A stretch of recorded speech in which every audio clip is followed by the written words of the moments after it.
ये आपने बहुत बड़ी बात कही है कि परिवर्तन बहुत साफ दिखाई दे रहा है। एक सवाल और पूछूंगा, फिर चलूंगा मैं प्रकाश जी के पास और राकेश जी के पास।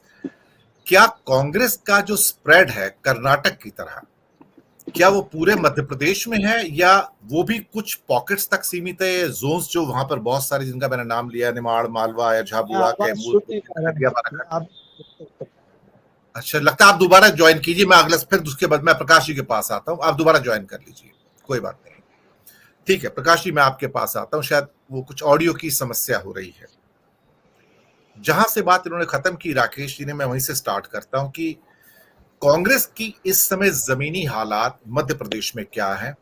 क्या उनका स्प्रेड कर्नाटक की तरह कांग्रेस का पूरा इवन स्प्रेड है, या कोई रीजन्स हैं जहां पर वो थोड़ी कमजोर है, जहां मजबूत है? थोड़ा इसके बारे में दर्शकों को बताइए प्रकाश जी। पिछले चुनाव में, विधानसभा चुनाव में मध्य प्रदेश में कांग्रेस को बीजेपी से ज्यादा सीटें मिली थी, लेकिन बहुमत, स्पष्ट बहुमत की कमी थी। किसी तरह बहुमत मिला, जोड़ तोड़ करके दूसरे दलों का समर्थन लेके, छोटे दलों का सहयोग लेके सरकार बना ली थी। ज्योतिरादित्य सिंधिया के टंगड़ी मार देने से कमलनाथ की सरकार गिर गई और वापस बीजेपी काबिज हो गई। इस बात को कांग्रेस ने बड़ी गंभीरता से लिया है। कांग्रेस के नेताओं को लगता है कि उनकी चूक के कारण ये सब हुआ।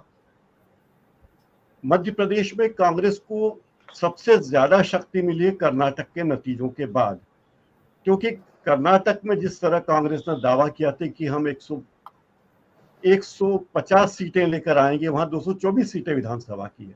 यहां भी कांग्रेस ने दावा किया है कि हम यहाँ 150 सीटें लेके आएंगे, यहाँ 230 सीटें हैं विधानसभा की। तो ये सब हालात यहाँ पर है। चुनाव की स्थिति यहाँ ये है। अब कांग्रेस के लिए ताकत की बातें बहुत सारी रही इन दिनों। एक तो कर्नाटक की जीत से कांग्रेसियों का मनोबल ऊंचा हुआ। दूसरी बात, कर्नाटक में कांग्रेस ने ये बात देखी कि मोदी का चेहरा सामने रखकर विधानसभा के चुनाव जीतना आसान नहीं है। तो यहाँ कांग्रेस को लगता है कि ऐसा ही अगर होता है तो कांग्रेस यहाँ अच्छी स्थिति पा सकती है, क्योंकि नरेंद्र मोदी के चेहरे पर शायद मध्य प्रदेश में उतनी सीटें नहीं मिले। मध्य प्रदेश में बीजेपी के साथ एक अच्छी बात नहीं है, वो ये है कि मध्य प्रदेश में बहुत सारी भारतीय जनता पार्टियां हैं।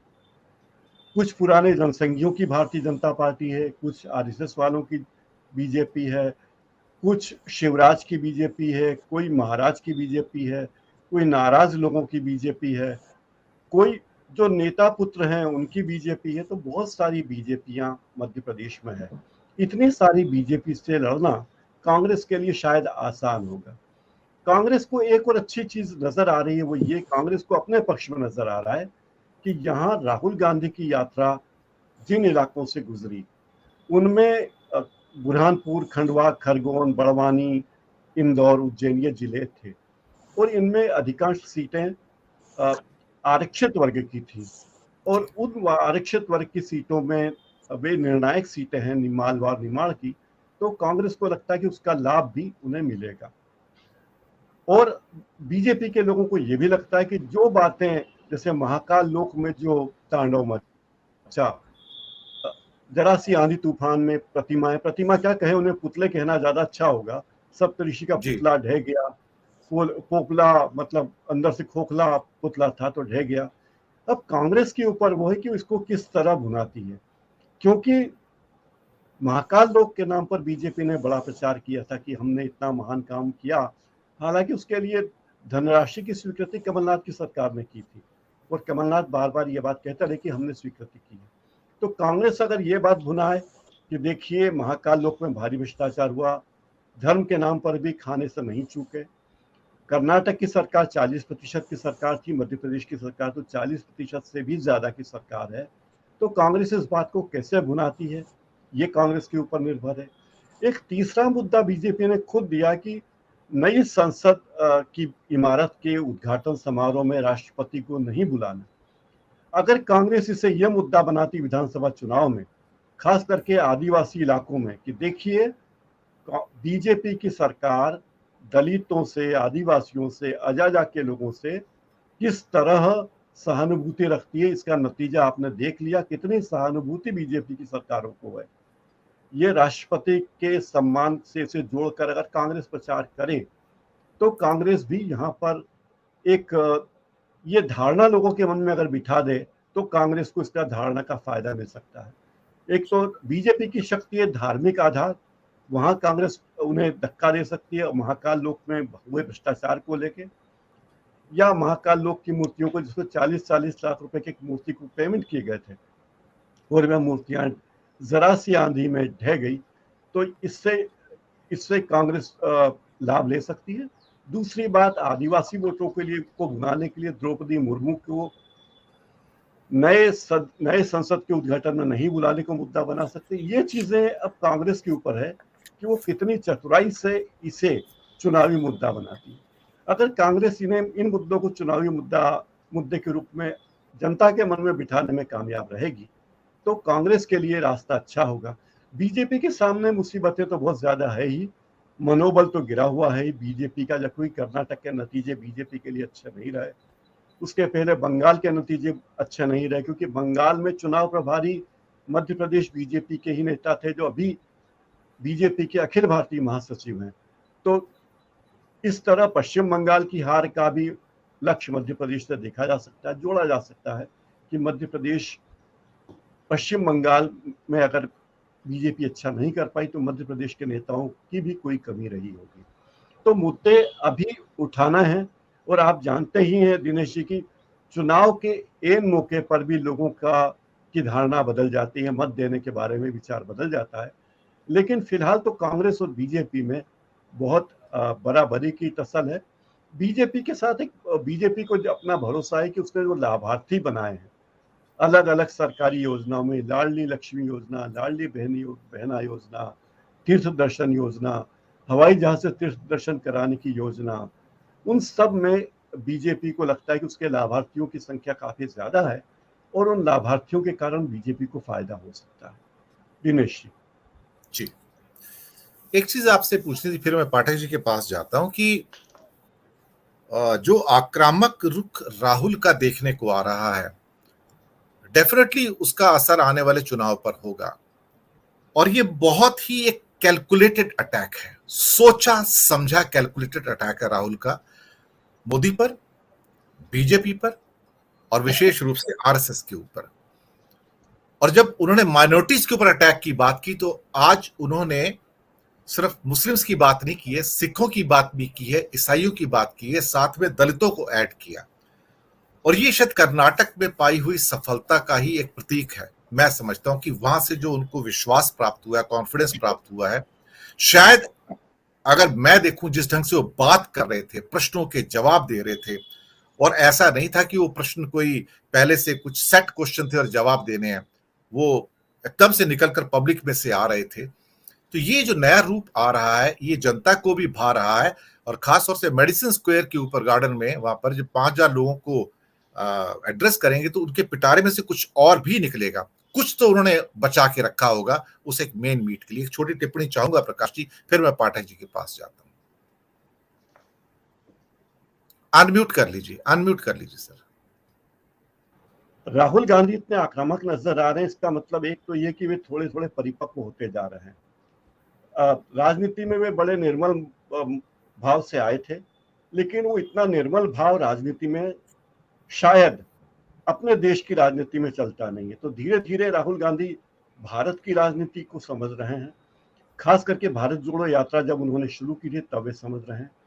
लेकिन अमेरिका में राहुल गांधी की यात्रा में विघ्न भी काफी पड़े हैं।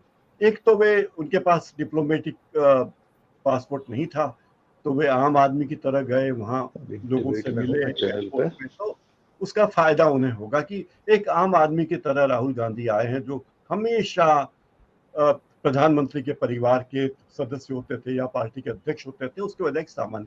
लेकिन जिस तरह खालिस्तानियों ने उनकी सभा में उपद्रव करने की कोशिश की, झंडा लहराया, ये बीजेपी के लिए मतलब इसमें बीजेपी को मौका मिलेगा कि किस तरह वो इस बात को प्रचारित करें कि देखिए राहुल गांधी विदेश में जहाँ जाते हैं वहां खालिस्तानियों का झंडा फहराया जाता है। ये इंडियन ओवरसीज कांग्रेस के लिए अच्छी बात नहीं है और इसका असर भारत पर भी पड़ेगा, मध्य प्रदेश के लोगों पर भी पड़ेगा। दूसरी बात, राष्ट्रगान के वक्त लोगों ने पूरा सम्मान नहीं दिया, जाहिर है उसमें कुछ ऐसे लोग भी थे जो भारत का हित नहीं चाहते होंगे। तो राहुल गांधी को यहाँ या इंडियन ओवरसीज कांग्रेस को इन बातों का ध्यान रखना होगा कि वो वहाँ जो भी काम करती है, जो भी गतिविधि करती है, उसका असर भारत पर पड़ेगा। राहुल गांधी की यात्रा अमेरिका की है, वे वहाँ कार्यक्रमों में हिस्सा लेंगे, लेकिन असर उसका भारत की राजनीति पर पड़ेगा। भारत की राजनीति पर चूंकि हाल फिलहाल में मध्य प्रदेश के 5 राज्यों में या 6 राज्यों में चुनाव होने वाले हैं, उन राज्यों में पड़ेगा। लोकसभा चुनाव में तो भी संभव। दूसरी बात ये जानना चाहिए कि बीजेपी के पास जितना तगड़ा प्रचार तंत्र है, उतना तगड़ा प्रचार तंत्र कांग्रेस के पास अभी नहीं हुआ। कांग्रेस अपने प्रचार तंत्र को बढ़िया बनाने में लगी हुई है और उसका असर हमें दिखता है कि कांग्रेस अपने प्रचार तंत्र को अच्छे से मजबूत कर रही है। जिस तरह वो कांग्रेस के प्रवक्ता हर दिन पत्रकार वार्ता करते हैं, लाइव चैट कर रहे हैं लोगों से, सोशल मीडिया के प्लेटफॉर्म पर लगातार लाइव बात कर रहे हैं, इससे लगता जरूर है कि कांग्रेस में एक नई शक्ति आई है। दूसरा, कर्नाटक में राहुल गांधी ने जिस तरह की सक्रियता दिखाई, प्रियंका ने जिस तरह की सक्रियता दिखाई, उसकी सफलता से कांग्रेस में नया जोश आया है। लेकिन कर्नाटक की सफलता में काफी कुछ श्रेय शिव कुमार को भी जाता है, जिन्होंने लगातार कई साल से पूरी शक्ति झोंक दी थी। उनके खिलाफ सीबीआई, ईडी वगैरह के छापे पड़े, लेकिन फिर भी वे हिले डुले नहीं। उन्होंने अपना काफी निजी पैसा भी, अपना निजी धन भी कांग्रेस के लिए खर्च किया। ऐसा भी कहा जाता है कि राहुल गांधी की यात्रा जो कर्नाटक से गुजरी थी, उसमें भी उन्होंने बहुत खर्च किया था। कर्नाटक से कांग्रेस को एक फायदा जरूर होने वाला है, वो ये है कि अब कांग्रेस के पास शायद आर्थिक संसाधन जुटाना थोड़ा आसान हो जाएगा, क्योंकि पहले केवल 2 राज्यों में कांग्रेस थी, अब हिमाचल में आने के बाद 3 राज्य हुए, फिर चौथा राज्य हुआ। तो कांग्रेस के पास अब आय के स्रोत जुटाना थोड़ा आसान होगा कि जिस तरह राजस्थान के विज्ञापन मध्य प्रदेश में छपते हैं कि राजस्थान में कांग्रेस ने ये किया, अब कर्नाटक के विज्ञापन भी छपेंगे, मतदाताओं को प्रभावित करने की कोशिश होगी। एक और बात कि कांग्रेस के तमाम नेता, प्रियंका गांधी, राहुल गांधी और दूसरे नेता अब चुनाव लड़ने की तकनीक जान गए। चुनाव लड़ने में वे अब बीजेपी के ही हथकंडे इस्तेमाल कर रहे हैं। तो ये जो तरीका है, राहुल विदेश में जाकर, अमेरिका में, यूएस में जाकर जिस तरह भारत की बात कर रहे हैं, आज उन्होंने भारत जोड़ो यात्रा की बात की, भारत जोड़ो यात्रा के अनुभव सुनाए, और विद्यार्थियों के, महिलाओं के, तमिल भाषा के प्रश्न पर उन्होंने जो जवाब दिया राहुल गांधी ने, मेरे ख्याल से वो कोई भी किसी भी स्टेट्समैन का दिया हुआ बेहतरीन जवाब होगा कि तमिल केवल भाषा नहीं, वो हमारी संस्कृति है, हमारे देश का हिस्सा है, हमारे कल्चर का हिस्सा है, हमारे जीवन शैली है। तो इतने परिपक्व जवाब राहुल गांधी ने दिए, और ये बात भी कांग्रेस ने लोगों को बताई राहुल गांधी के मुख से कि कांग्रेस पार्टी पूरे देश की पार्टी है, केवल एक राज्य की या हिंदी भाषी वर्ग की नहीं। अब बीजेपी की सरकारों के रवैये पर कांग्रेस के नेता राहुल गांधी ने जिस तेजी से वार किए, उससे स्पष्ट है कि वो, उनके पास सारे जवाब सोचे समझे हैं। एक बात और जरूर मान लीजिए दिनेश जी, कि राहुल गांधी या मल्लिकार्जुन खड़गे या प्रियंका गांधी अगर कोई भी बात करती हैं, कोई भी एक्शन लेती हैं, तो ये कोई एकाएक नहीं है, उनके पीछे सोची समझी रणनीति है, अच्छा खासा होमवर्क है। तो राहुल गांधी ने जो कुछ भी किया, वे बड़ा होमवर्क करके गए। और मुझे लगता है कि जब से राहुल गांधी की सांसदी गई है, उनका सरकारी बंगला छीना गया है, उनका राजनयिक का पासपोर्ट छीना गया है, इस सब से राहुल गांधी को